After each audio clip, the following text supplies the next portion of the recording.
Welcome to Storycomic Presents, where we interview amazing storytellers and artists. This is episode 228.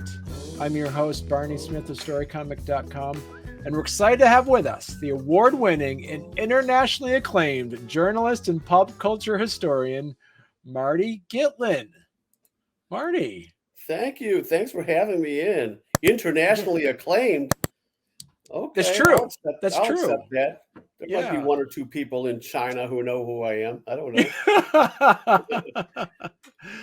But it's really exciting, Marty. Before we went live on the air, we were talking about, some of the books that you've done and some of that. Just really excited to talk to you a bit about, first of all, you start off as a journalist. You've written a lot of books about history. You've written a lot of books about sports history. And also, as we said earlier, a pop culture historian. You've written about animation, serial, sitcoms. Truly genuine pleasure being able to chat with you today, Marty.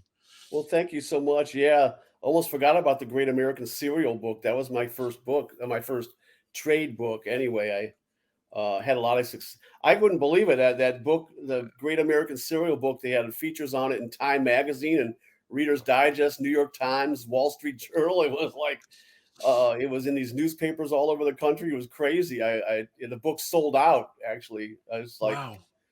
I didn't know it was the complete history of breakfast cereals. It was a cereal encyclopedia, basically, is what it was. And so, but you started off as a journalist, correct? Yeah, I went to school as a sports journalist and graduated with a journalism degree and worked in the newspaper field from 1985 to 2002, covering the Cleveland Browns and Cleveland Indians and so forth, and quit the newspaper business then in 2002 and just started writing books and a lot of sports books, of course, and pop culture history, and I've been a freelance author for 20 years. How did that transition happen from being a journalist and writing for sports to then writing about history and then like pop culture history as well? Well, it was very difficult when I Mm, left the newspaper field. I eventually hooked up, and the internet was just kind of getting rolling and everything, and I didn't know what I was right. doing exactly. And I started doing some sports online for this company called Redline Editorial, and it was difficult. It was a very difficult transition, and then the editor there said, "How would you like to start writing books for us?"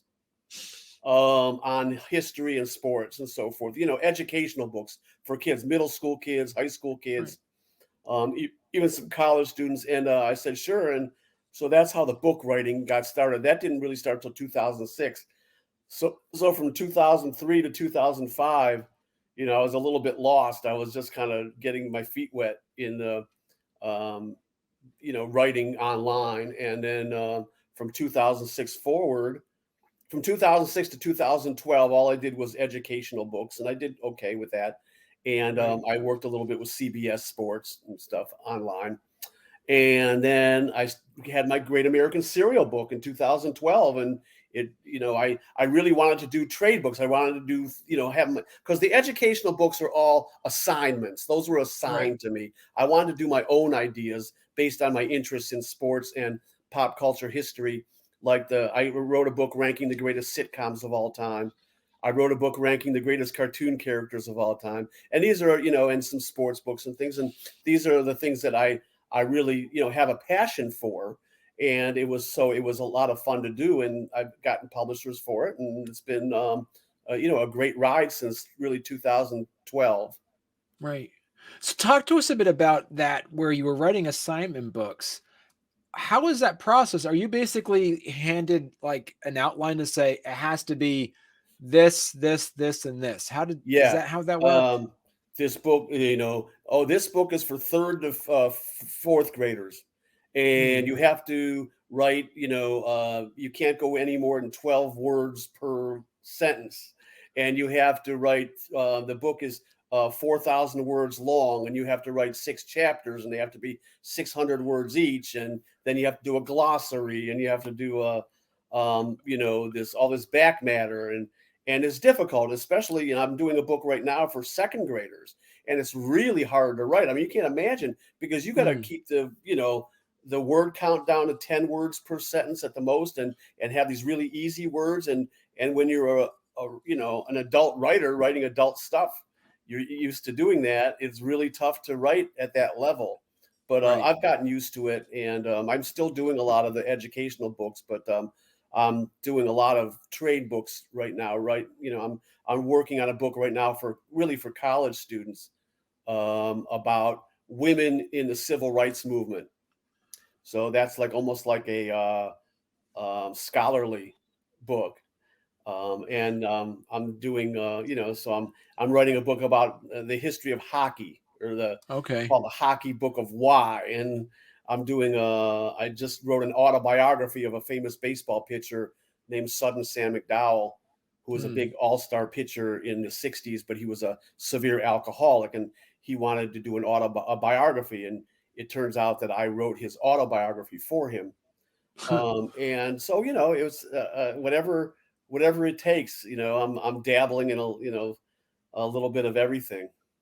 I find it interesting too, like your books itself seem to have, I mean, other than the assignment books, some of your other books really seem to have I don't know if it is like your journalism hat on there where you actually can write really snappy titles, because some of them infer that you need to read this because this is some really good stuff. Like I'm thinking about, like, the totally gross history of medieval Europe, or when you're talking about the best sitcom, like you almost, as you said in a previous interview, you like to have your books create conversation and debate and Right. arguments. Is that Well, right? the Yeah. gross history of medieval Europe, that was an assigned, that was Right. a book for like fifth and sixth graders.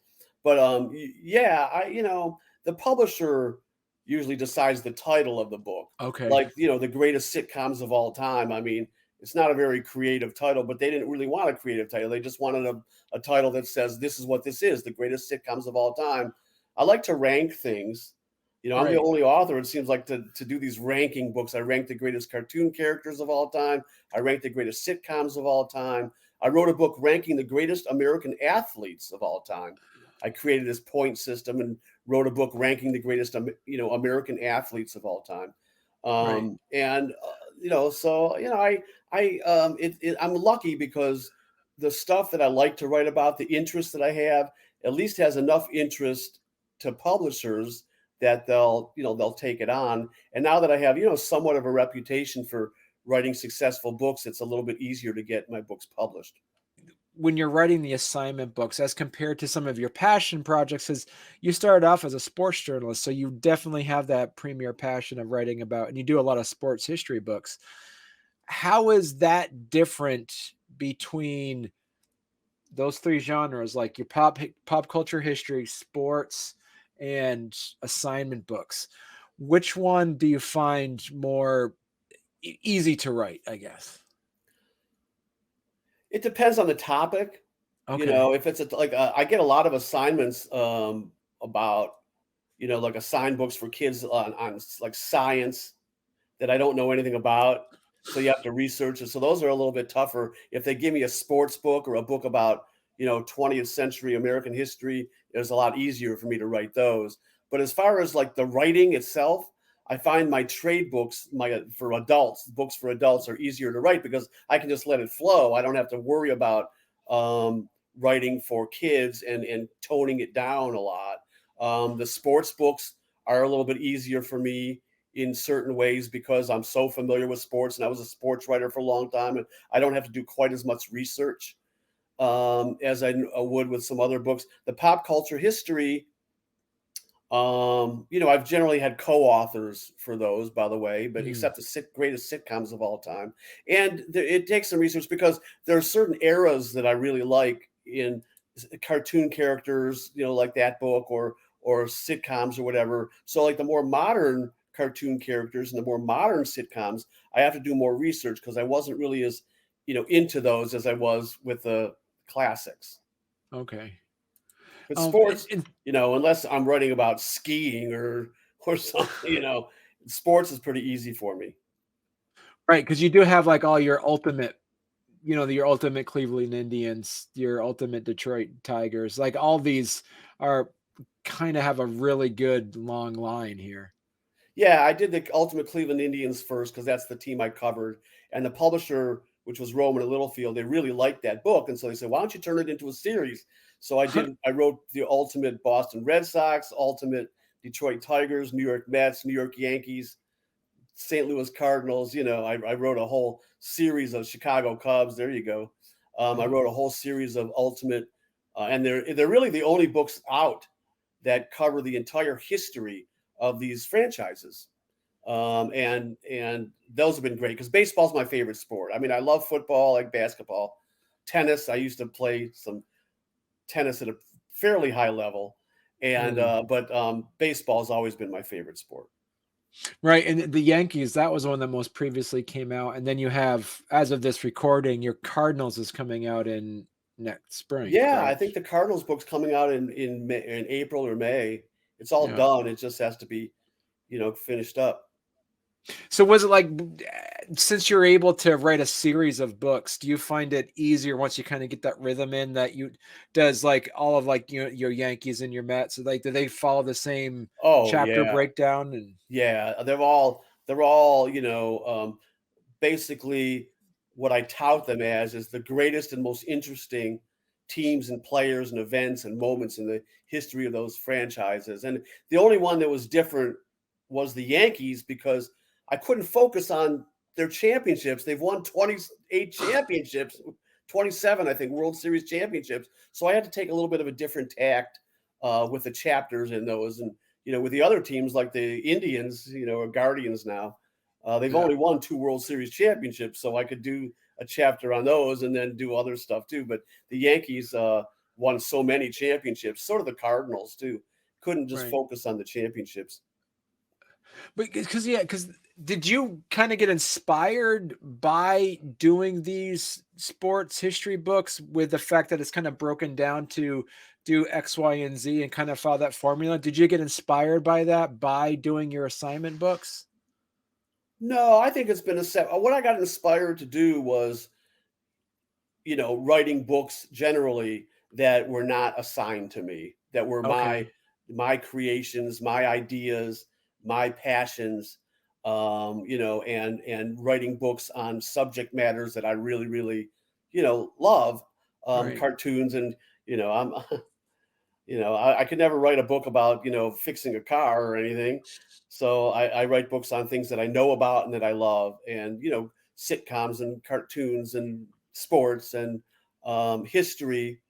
And that was what inspired me. I wanted to really do books like that. Okay. What advice would you give to a writer who says, Marty, I think I can write. How do I get into writing assignment books, for instance? Well, the assigned books, that's difficult. You have to really have something to show. Okay. As far as a lot of people have come up to me about just writing books in general, and I Hmm. always send them over to agentquery.com, Okay. agentquery.com, because you go there and you really to get a trade book done, you really need an agent in this day and age. You really do. It's hard to get books published just on your own anymore. A lot of publishers won't even look at your manuscript or whatever, or any ideas that you have if it's not agented. So you go there, and agentquery.com has like these hundreds of agents out there, and each one says what kind of books that they take on, fiction, nonfiction, and then more specifically, sports or whatever. And you know put together a proposal, put together an idea, maybe a sample chapter, Hmm. and make it as complete as possible, and send it to 10 agents that do that subject matter. That's what Right. I did. And generally I've only gotten like one eight. I've had worked with 5 or 6 different agents for each. Sometimes like each book I do, I get a different agent because one doesn't want to do that one, so I'd have to get another one. But I've always Right. been able to get an agent, and they've always gotten my books published. And that's kind of the bottom line. Would you also provide good advice on it's to diversify your writing because you've diversified? Do you find that is actually helpful for you as an author, because you're not niched in, or do you believe it might be beneficial to be a niche author? It could be beneficial to be a niche author. Absolutely. I mean, probably 80, 90% of the authors out there are on one subject matter. It could be very general, like sports or history or whatever, but they're, um, as long as I the key is to write a proposal that publishers will take to, and the most important part of the proposal is marketing. You Mm. got to be able, you got to tell people, why do you think this book is going to sell? Why is this book going to sell? Whatever the subject is, that is the most important part of the proposal. I just put together a proposal for a book I'm writing with a former Mets standout named Arthur Shamsky, Art Shamsky. About it's a baseball related book, and the publisher or the agent reminded me. He said, "Don't forget, the most important thing is that marketing. You got to have a great marketing aspect to this proposal. That's what sells it to publishers." So I Wow. made Okay. sure I'm going to make sure we're putting together the proposal, in the next week or two. But that's really really important. And so, because each one of your books, they seem to gravitate towards a different publisher, then too, correct? Well, no, I've been lucky. The serial book was Harry Abrams out of New York, and I Mm. did a book. I did a biography of a very controversial basketball player named Kyrie Irving, and that was the University of Nebraska Press. But most of my books have been published, and they like my work, so they keep publishing them. Rowman and Littlefield has been my most popular publisher. I've done a lot of books for Rowman and Littlefield, Mm.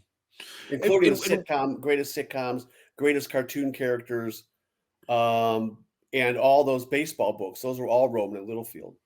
right. So I want to ask you, because you said that you were also co-authored with some of those books. From a business perspective, what would be your advice to somebody who says, "Hey, I want to go into writing a book with a friend of mine or a person I met"? What would be your advice to Well, you suggest got to you from got to that? share the advance and share all the royalties, so that cuts down in half. And so I would advise, if you could do it yourself, do it yourself. Mm. But like like the greatest cartoon characters, the Celebration of Animation book. Okay, I had a co-author named Joe Wose, who's the resident cartoonist for the Charles Schultz Museum in Santa Rosa, California, and he is such an outrageous expert, one of the greatest experts on cartoon characters in the country. And he had all these friends and people that he's worked with that had all the images of these characters that we needed for the book. And we wouldn't be able to do the book without my co-author, because he had all these images of these cartoon characters for the book. So we had that, and plus he was an expert on all cartoon characters. I was more of an expert on the funny Warner Brothers, Hanna-Barbera characters. He was more of an expert on, well, he's an expert on all of them, but he was an expert on these serious cartoon characters, the Right. superheroes. I don't know anything. I didn't When I was a kid, or when I had my daughters and grew up, with them, or watching cartoons with them. I only watched funny cartoons. So Right. I knew all about that. I could do all the entries. I could write all the entries for those characters, but I couldn't write the entries very expertly on on these on Spider-Man or whatever it is. I just couldn't, because I didn't really watch them. But Right. so yeah, it's good to have a co-author. It really is. You both decided off the bat that Bugs Bunny is number Yeah. one. Yeah. I said to my co-author, I said, because we were going to decide our top 100, and I said, so Bugs Bunny's number one, right? Let's move on. He said, yeah, Bugs Bunny's number one. Let's move on. It took like 2 seconds to make that decision. And it was the right decision. Whenever I tell people who ask about the book, whenever I tell people that Bugs Bunny's number one, invariably they say, yeah, I get it. I understand. Yeah. Nobody ever says, why Bugs Bunny number one? Nobody ever. Right. Has there been any so talk I'm really curious about this, is that where did you have most debate? Was it the top 10, the top 25, or like the bottom part? Where was the most debate happening for that Two through a list? hundred. Two through a hundred, man. We went painstakingly over it, and we making decisions. And what we both did was we put together our top 100. I Mhm. put together my top 100. He did his. We tried to be as objective. We didn't want this book to be, oh, these are our favorite cartoon characters. We wanted to be the best based on different criteria: legacy, personality, whether they were evil characters or funny characters or superheroes, how well their Right. personalities matched. Unique voices. Do they have unique voices? How much they contributed to the shows that they were on? All that kind of stuff. And we just went painstakingly over it, 2 through 100. It was difficult, but we got it done. We thought we put together a pretty good list, but it took a long time. It took months to get Right. our, to get 2 through 100. It took 2 seconds to get number one, and several months to get 2 through 100 down pat. Was there any was there any regrets on ones that didn't make the list, or anyone that Yeah, you believe that there should was have at one. least made it? There was one that we both admitted later that we kind of bypassed, and we shouldn't have. Felix the cat. We didn't get Oh, Felix the right. cat in there, and months later, because I had comments about it. Months later, I said, "Dude, we should have put Felix the cat in there." And he said, "Yeah, I know. I thought about that. He's thought about it too." That's the one we kind of missed, I Right. suppose. But other than that, I don't think we missed anything. Right. I And had I'll tell you a little story if you don't mind. I was at a yeah. Comic-Con selling this book, and a guy comes up to me, and he had his wallet out already. He was all ready to buy it. He said, "Oh, I want this book," which was exciting because usually I have to show them the book, try to convince them to get it. And he said, "Where do you have Huckleberry Hound ranked in your book?" I said, "Well, we didn't. He didn't make the book, and I never thought Huckleberry Hound was a great character or super funny." Right. And he put his wallet away, and he looked at me like angrily, and he said, "You have lost all credibility with me." And he walked away without getting it. It shows how passionate certain people are about their favorite characters. Right. But Huckleberry Hound was one of the last cuts, but he didn't make it. Right. Right. Is there I'm kind of curious as well, is that with this genre that you did with like the sitcoms and the animation, is there some more genres of this, like, as we talked about the serial earlier, is there other pieces of pop culture history I've that you I want to I start doing? I keep thinking about it. I wanted to rank the greatest game shows of all time. Okay. Yeah. Jeopardy, whatever. And but it's sort of been done. It wasn't really done in a ranking thing, but there's been a couple books out about the great game shows of our history. So I didn't Right. really. I decided not to do it. I would love to do some kind of book on the history of rock and roll because I'm a huge '50s and especially '60s rock and roll freak. Right. Beatles and Stones and the Beach Boys and the Birds and all that. I love that stuff. But it's been done to death. There's nothing really I can there's no avenue toward, and publishers want something new. Rock and roll from 60 years ago Right. is kind of been done to death, and there's I've been feeling it out, but there's not much I can do about it. Do you prefer to write books that you want to read, or do you prefer to write books that you think are going to sell? Well, it's both. Not, Okay. I realize that my interest is not the interest for everybody. Right.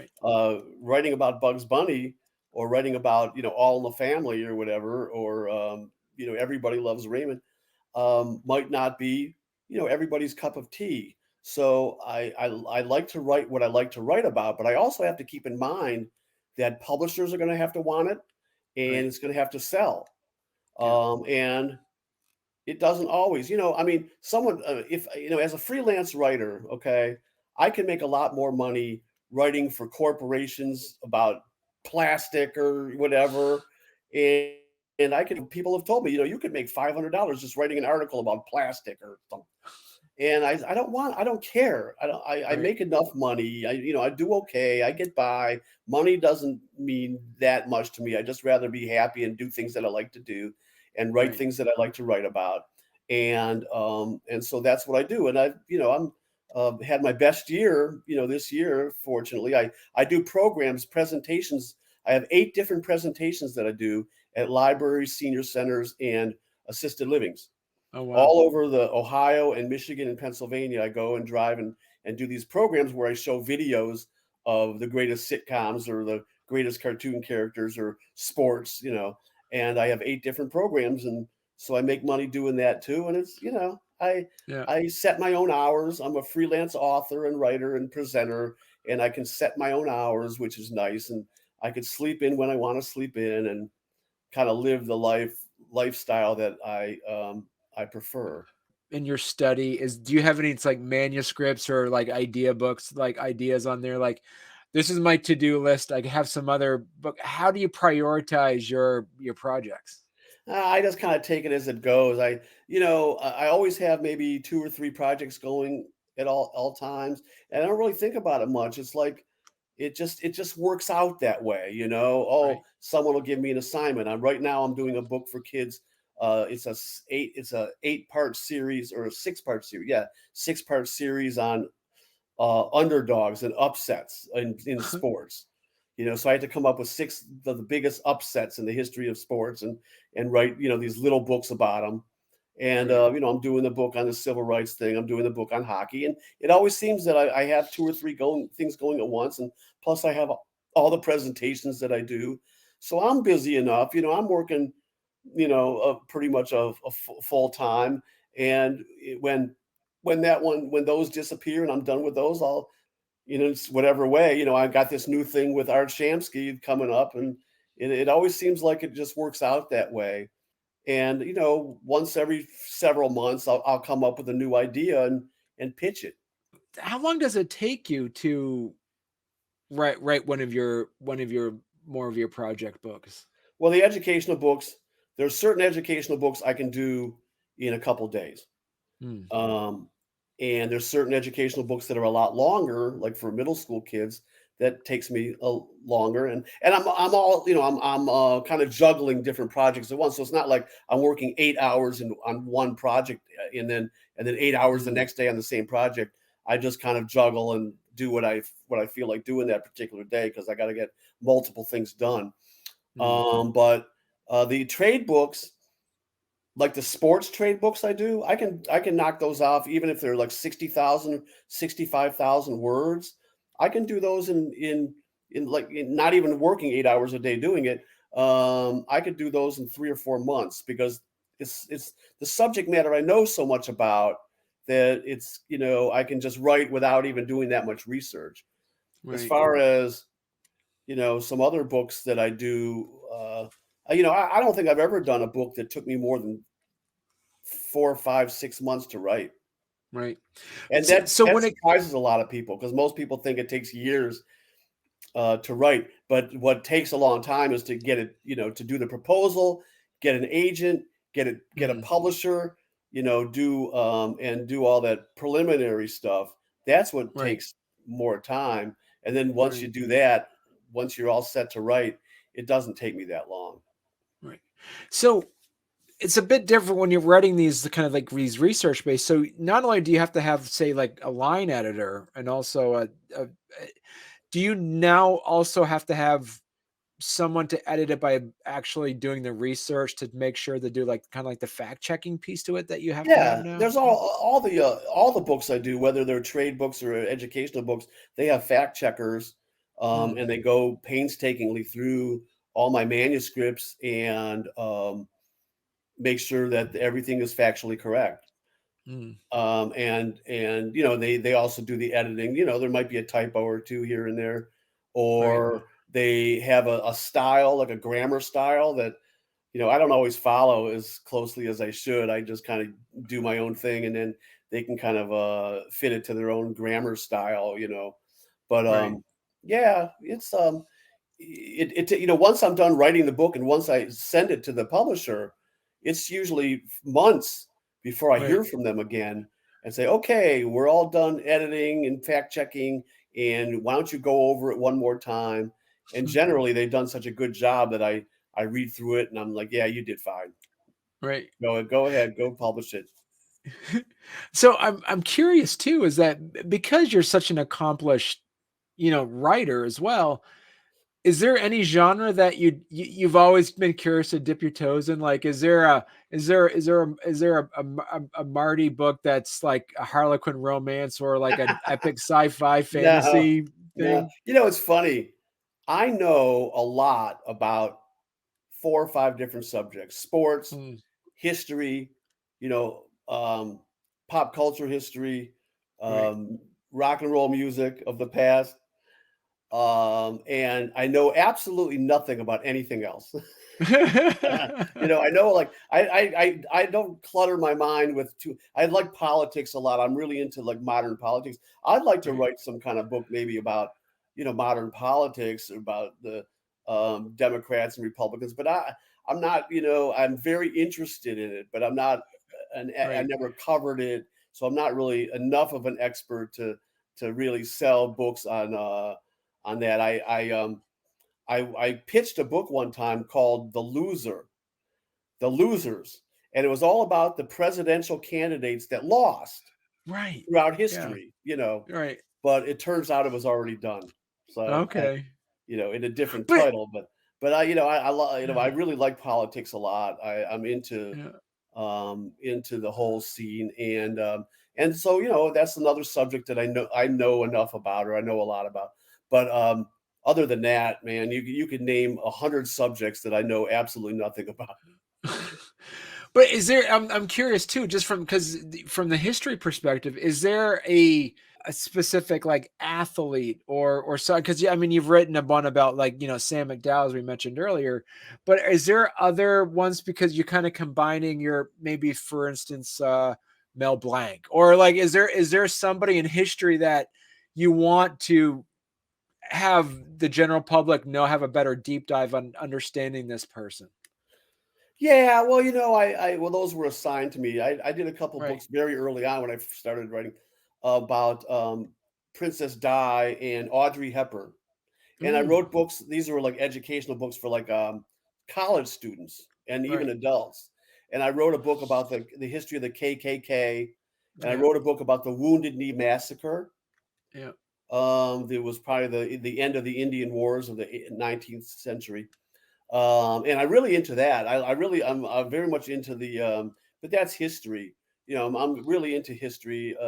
I like the whole um, Indian, wars of the 19th century, the big little bighorn and all that kind of stuff. That interests me a lot. But Right. I'm not a professor. Right. I would think that it would be very difficult for me to get a trade book published on these subjects because I'm not I'm not considered to be an expert at that level. Right. Right. Well, so Marty, if people want to learn more about you, what's the best place they can go to?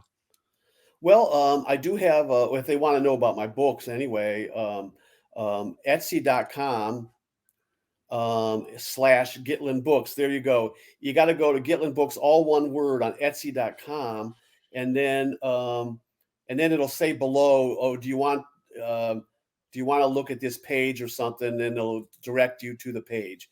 And those are the Hmm. books that I have. A lot of sports books right now. The sitcom book they overpriced, and so I don't sell that. But Hmm. the if you're a sports fan and you're a fan of any of these teams that you're showing, you can get my books on Etsy.com. All my other books, if you go to like Amazon, get Marty Gitlin books on Amazon, there's going to be dozens and dozens that show up, and you can maybe Right. pick and choose what you'd like. Well, listen, Marty, you gotta. This has been so fun chatting with you, and next time you have one of your books come out, come back on. This has been fun. I love talking with you. Well, that would be great. I will absolutely do that. I do appreciate you taking the time for me, and hello out there to everyone watching. Yeah. Thank you.